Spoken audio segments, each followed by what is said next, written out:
Halo, Assalamualaikum warahmatullahi wabarakatuh. Selamat pagi kawan-kawan. Pagi ini kita akan berbincang-bincang tentang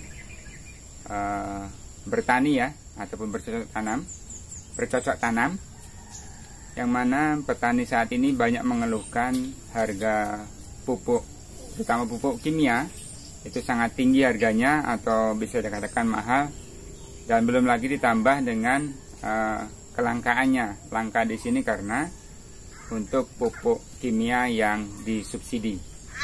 Banyak kawan-kawan ataupun masyarakat sekitar tempat tinggal kami yang mengatakan hal seperti itu, mahal dan juga langka.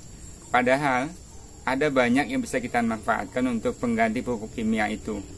Bahkan saya pribadi menyarankan kita berupaya semaksimal mungkin untuk mengurangi, bahkan kalau bisa diusahakan menghilangkan sama sekali penggunaan pupuk kimia.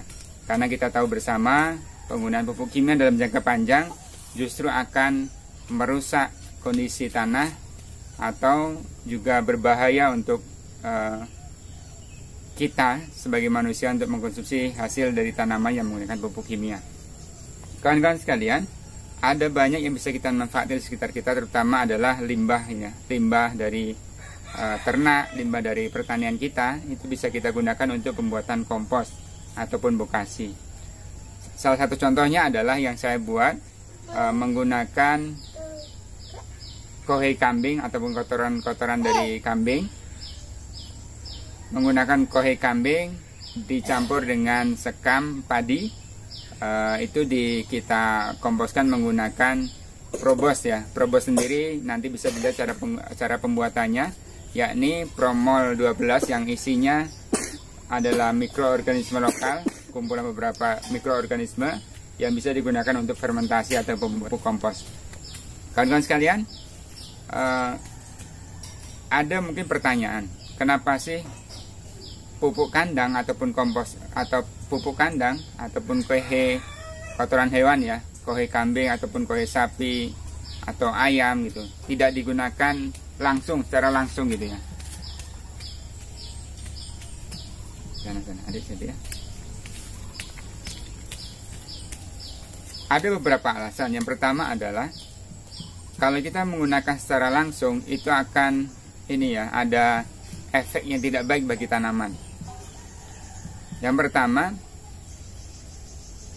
kita akan melihat kondisi kohei yang tidak ataupun belum matang ataupun belum jadi, itu kadang masih panas ya, dan itu berbahaya untuk tanaman itu sendiri. Bahkan tanaman itu kalau kita tanam dengan kondisi kohei yang masih mungkin baru, belum terjadi proses pelapukan, maka ini akan membahayakan tanaman itu dan bahkan bisa mati ataupun setidaknya terganggu lah gitu. Belum lagi alasan yang kedua adalah kohei yang belum difermentasi mengandung bahkan bisa jadi ada penyakit di dalamnya gitu ya. Ada bakteri-bakteri jahat yang juga sekali lagi membahayakan tanaman yang kita tanam. Maka ini beberapa alasan kenapa kita perlu untuk memfermentasikan kohei yang ada, bisa kohei kambing, kohei sapi ataupun kohei dari ayam ya. Cara membuatnya cukup mudah gitu. Bisa menggunakan, kalau dalam merek dagangnya banyak untuk mikroorganisme lokal, ada EM4, ada termasuk probos ya, probos dari Promol 12 dari HNI ini, nanti bisa dicek video, linknya ada di atas ya, bagaimana cara membuat probos dari Promol 12. Selanjutnya, kalaulah kita tidak mau membeli dari pasar ataupun dari toko-toko pertanian, kita bisa menggunakan yang ada dalam rumah tangga kita, yakni adalah termasuk juga sampah rumah tangga, yakni menggunakan air leri ya, atau air cucian beras. Kita setiap pagi mungkin istri kita atau bahkan kita sendiri sering memasak nasi, itu kan ada air lerinya, air cucian beras, itu bisa digunakan untuk fermentasi sebenarnya. Caranya sama, tinggal mencampurkan saja dengan apa yang akan kita fermentasikan untuk menambah nutrisi untuk bakterinya. Bisa kita tambahkan air gula ataupun yang lainnya, misal dengan kulit buah-buahan yang manis-manis ya, ada kulit pepaya, mangga, pisang dan lain sebagainya.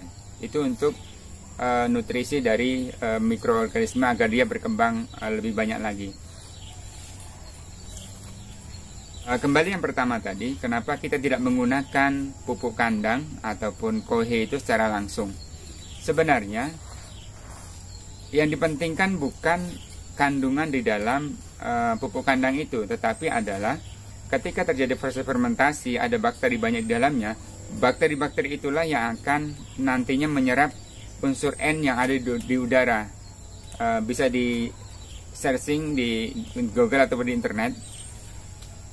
Ketersediaan N itu justru lebih banyak di udara, hampir 50%-nya ya, itu ada di udara. Dan selebihnya itulah mungkin yang ada di dalam kohe kambing ataupun kohe sapi ataupun di dalam pupuk organik yang ada di sekitar kita. Makanya alangkah sayangnya kalau tidak terjadi fermentasi, tidak adanya ketersediaan bakteri yang banyak di dalam kohe yang akan kita manfaatkan menjadi pupuk untuk tanaman kita. Maka sekali lagi, fungsi dari bakteri itu adalah nantinya ketika terjadi fermentasi adalah dia mengikat unsur N di dalam udara yang jumlahnya cukup besar, 80%-an tadi, agar itu berada di dalam pupuk yang kita buat itu. Selanjutnya, proses fermentasi ini tujuannya adalah meningkatkan C organik ya.